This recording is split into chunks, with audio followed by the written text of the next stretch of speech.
কুমিল্লার ব্রাহ্মণপাড়ায় সাম্প্রতিক ভয়াবহ বন্যায় আমনের বীজতলা ক্ষতিগ্রস্ত হয়েছে।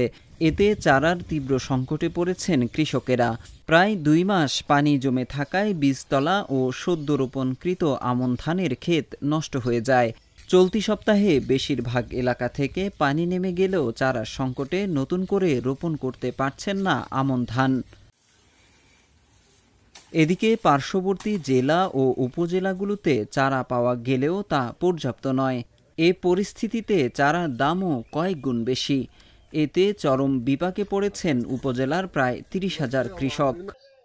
প্রায় ১.৫ কানির মতো আরো জমিন আছে, এটি তো বীজের লেগে লাগাইতে পারতে আছে না, বীজ নাই। বীজ আসছিল মার গেছে, আর বীজ নাই লাগানোর জন্য। আগের চারাগুলো আপনার লাগানোর পরে এগুলো আপনার বন্যায় মার গেছে।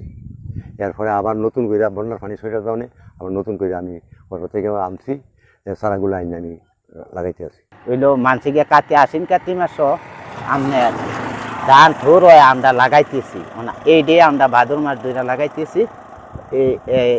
এই আমরা কি করা এই উপায় ওই আমরা লাগাইতেছি।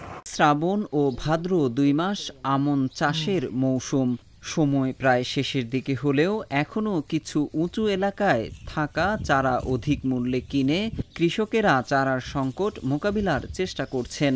এদিকে উপজেলা কৃষি বিভাগ জানিয়েছে বন্যা পরিস্থিতি সামাল দিতে কাজ করছে তারা। তবে এবার আমনের লক্ষ্যমাত্রা অর্জন সম্ভব হবে না বলেই ধারণা তাদের। এই বন্যায় কৃষকদের ক্ষতি পুষিয়ে নেওয়ার জন্য আমরা প্রায় ২,০০০ কৃষককে বীজ, সার সহ অন্যান্য কৃষি উপকরণ প্রণোদনা হিসেবে দিয়েছি। এছাড়া নগদ অর্থ সহায়তা করেছি।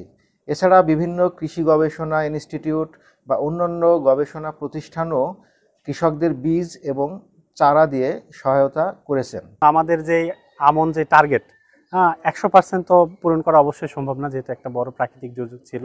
তো আমরা আশা করছি যে আমরা অনেকাংশে ১০০% না হলেও কাছাকাছি অনেকখানি আমরা অর্জন করতে সক্ষম হব ইনশাল্লাহ।